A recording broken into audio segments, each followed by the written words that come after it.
The pack is back as we continue Pac-Man month with Pac-Man for the Atari 8-bit computers. Let's go ahead and take the cartridge, pop it in my 800XL and see how it holds up today. Let's go to the game. Pac-Man was published by Atari and carries a copyright year of 1982. It is based on the 1980 Namco arcade game. According to MobyGames.com, it was programmed by Joe Hellison, who also worked on the Atari 8-bit port of Wizard of War, which I reviewed in episode 616. I'll try to remember to put a link to that review in the description below. The back of the box says the following: running breakneck through a maze of gobbling goblins, you're the dot-chomping Pac-Man. Evade the goblins by sheer wit or chomp an energy dot for a chance to bite back. Be sure to keep your eyes open for tasty bonus nuggets too. Pac-Man is a maze game for 1 or 2 players alternating using the select button. On the title screen, you can use the option button to select a bonus item, which the manual refers to as bonus nuggets, to select the starting maze. During the game, you move Pac-Man with the joystick and pause with the space bar.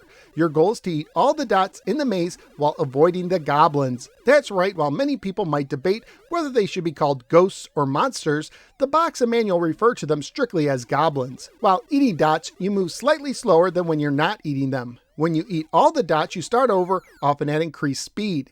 Each maze has 4 energizers. When you eat one, it causes the ghost to turn blue, at which point you can eat them until they revert back to their normal colors.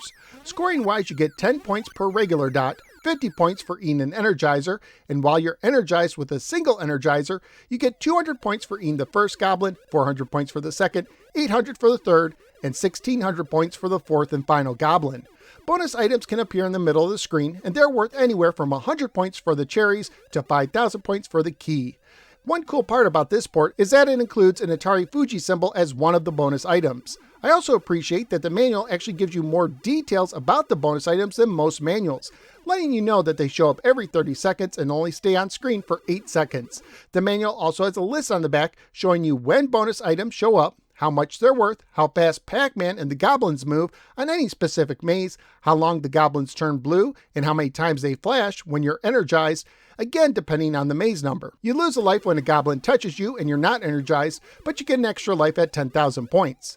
The graphics and sounds are naturally a step down from the arcade version, with the goblins missing eyes, no intermission scenes, and a unique sound when you eat the goblins. Apparently there is a disc version that includes the intermissions and more arcade-like sounds, and I heard one report that later released Pac-Man cartridges, perhaps with the silver labels, also have the intermission scenes, but personally, I was not able to try it out. If you played a silver label Pac-Man for the Atari 8-bits, you can let me know if there is indeed any changes in them in the comments below. Family-friendly wise, the game would most likely get an E for everyone rating if released today. Currently at PriceCharting.com, the game has a value of $9 loose, $21 complete, and $32 new. So what did I think of Pac-Man on the Atari 8-bit computers? This is an okay port of Pac-Man. It controls well and it looks okay, although I do wish it did have the intermissions and the sounds were more arcade-like. The oddest thing that sticks out to me is the behavior of the goblins. They honestly don't pose much of a challenge, especially in early mazes. There was one time where I felt like I waited forever next to an energizer just waiting for a goblin to come by. It almost makes this version too easy, but at least you can pick a starting maze. It's not the best port of Pac-Man I've ever played, but it's good enough that I would play it again. So where am I going to rank Pac-Man? Somewhere in the middle. I do like the Atari 8-bit port of Q*bert more at 8, but I will put this over Frogger 2 at the 9 position. So out of the 60 games I'm now ranked for the Atari 8-bit computers, Pac-Man is avoiding goblins at the 9 position. While it could have been better, Pac-Man and the Atari 8-bit computers is still worthy to be played. But that's just my opinion. What do you think? Let me know in the comments below. Also, please like, share, and subscribe.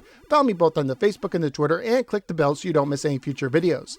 At this time, I'd like to thank Joe T, Jeremy L, Raza42, David F, and Ambrosine D for nominating today's game and for their generous support on Patreon.